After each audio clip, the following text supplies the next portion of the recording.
A few days ago, the President of the Republic of Kenya, President William Ruto, while addressing a crowd in the western part of Kenya, spoke about a certain scandal.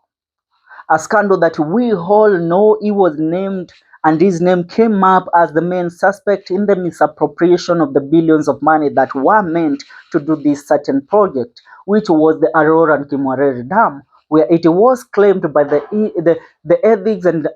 Ethics and Anti-Corruption Commission that Ruto, together with people like Akina Kipchumba Murkomen and the rest that were involved with him as the DP, had contributed to the swindling and the corruption that led to over 21 billion being lost. Ruto claimed that the money that was lost, that was designated for that project, was only 7 billion. And he says the work has begun. But today, one former Deputy President, Gachagua, while speaking at the DAP-K, the DAP-K party, which is Eugene Wamalwa's party, launch of new offices, he said one thing and pointed out President William Ruto for the corruption scandals that he has been involved in. One of them being the Arror Kimwarer Dam. And speaking about it, he also assured the people of Kenya, if Ruto dares to continue with the insults and pointing and calling him names, then Rigathi Gachagua will often bring out details on what really happened to the money that was meant for these development projects. Remember, President William Ruto also went ahead to say that there was no money that was lost through the Eurobond, which is one of the scandals that he was named in. Remember, also the Anglo leasing scandal, where Ruto was among the main suspects that were there. But he has swept these under the carpet several years that he has been in power, while he was the DP and right now as the President of the Republic of Kenya. But he made the greatest mistake of his life the time he impeached Rigathi Gachagua, a man that you have shared the greatest secrets with, a man that knows you inside out.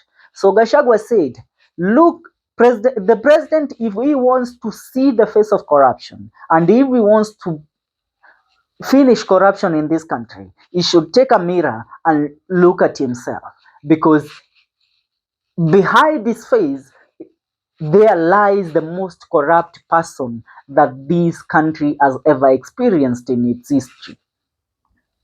Are we together? Which means Rigathi Gachagua is calling President William Ruto a corrupt leader, a man that cannot be trusted by the people of the Republic of Kenya to continue holding the office as their president.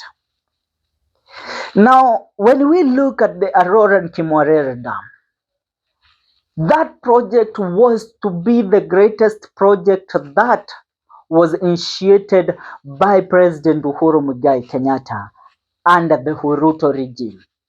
But under that project, the money that was designated and the money that had been disbursed to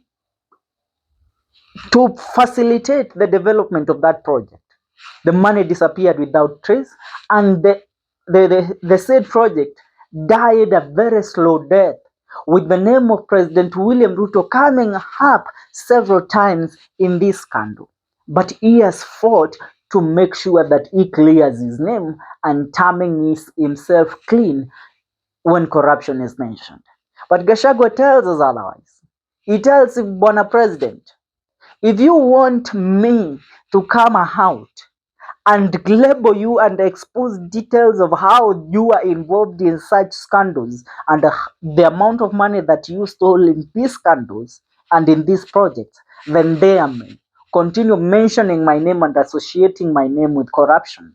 He tells him that, Bwana President, if there is a person that his name has not been mentioned in any corruption scandal in this country, it's my name with those of the fellas that I'm working with, including Kalonzo Musyoka, Eugene Wamalwa, Richard Onyonka, the senator of KC, and other members, including Honorable Mother Karua, the NARC party leader. So President William Ruto did a great mistake. being in disagreement or fighting a man that knows you inside out, a man that you have shared great secrets to, a man that is a ticking time bomb. Once it decides to explode and reveal the truth about you, then nobody will be able to think of you positively again. Even the extrajudicial killings that happened where Ruto was named as a suspect, like that one of Afisa Kinei, like that one of Jacob Juma. These details are details that Gachagua always holds so dear to him, and he has not let them out. But if this facade that has been continuing between the president and Gachagua, Gachagua speaks something today and the president speaks 10 things for the next 1 week, trying to oppose the statement that was made by Rigathi Gachagua. This proves that this man, though they term him as a non-factor, they know the influence that he has and the secrets that he carries. For President William Ruto to deal with Rigathi Gachagua, he has to step aside from him trying to implicate Gachagua. Because if he tries to implicate this man carries his secret. This man is a ticking time bomb that can go off at any time and expose you together with your regime, the whole of you.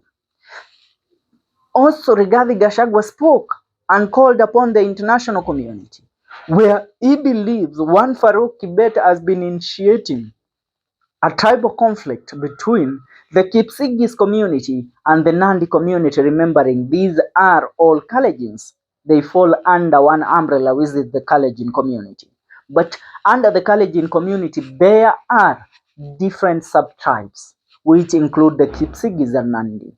But President William Ruto comes from Nandi, together with his head, PA Farouk Kibet.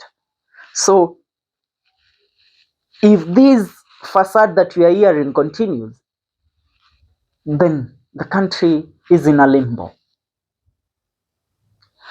And if you look at the coalition that is coming up, Rigathi Gachagua, Martha Karua, Kalonzo Musyoka, Eugene Wamalwa, George Natambea, Senator for Kisii, that is Richard Onyonka, you will realize the impact that this coalition will have. It's a coalition that many don't expect to have a say against Ruto in the 2027. But look closely, you will realize that they will have a say. If what they have begun is what they are going to move forward with, then it will be of great importance to note that this coalition can give Ruto one of the greatest challenge in his political career. We always believe it's only Raila Odinga can shake a presidential candidate.